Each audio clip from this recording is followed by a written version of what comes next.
Her seher küləllər qəlbimə əsir, sənin ətrin ruhumu bürür.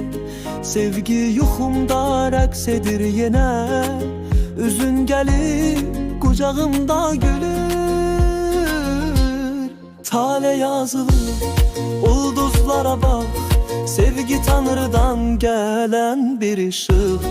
Dağlar küləklə adını səslər, ürəkdə bir qığılcım, bir qıvraq. Şeirlər sevdirir eşqi dilimdə, hər misrada sən varsan, sən yenə. Gün doğanda rəngillərlə boyanır, sevgin damla damla düşür mənə. Tale yazılır ulduzlara bax, sevgi Tanrıdan gələn bir işıq. Dağlar küləklə adını səslər, ürəkdə bir qığılcım, bir qıvraq.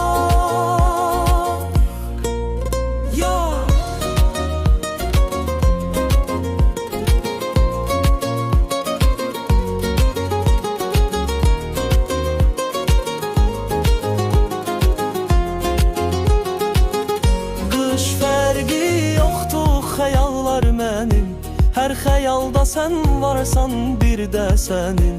Tanrıdan hədiyyə sevgi qəlbimdə, sən mənim ömrümsən, sevgi əbədim. Tale yazılır ulduzlara bax, sevgi Tanrıdan gələn bir işıq. Dağlar küləklə adını səslər, ürəkdə bir qığılcım, bir qıvraq.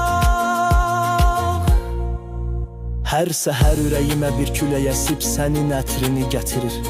Sevgi yuxumda rəqs edir və üzünü qucağıma gətirir. Şeirlər gülüb sevdirir, eşqlə gün mürəkkəb gətirir. Tale o Tanrıdan olan sevgimizə görə səni bizə gətirir. Küləklər sənin sevgi qoxusunu dağlara və təpələrə gətirir. Yay və qış fərqi yoxdur, xəyallar xəyalınızı sevginizlə gətirir. Sən mənə sevgi bəxş edən Tanrının bir hədiyyəsisən. Qələmim gecə gündüz eşqinlə sevişib səni qaytarır.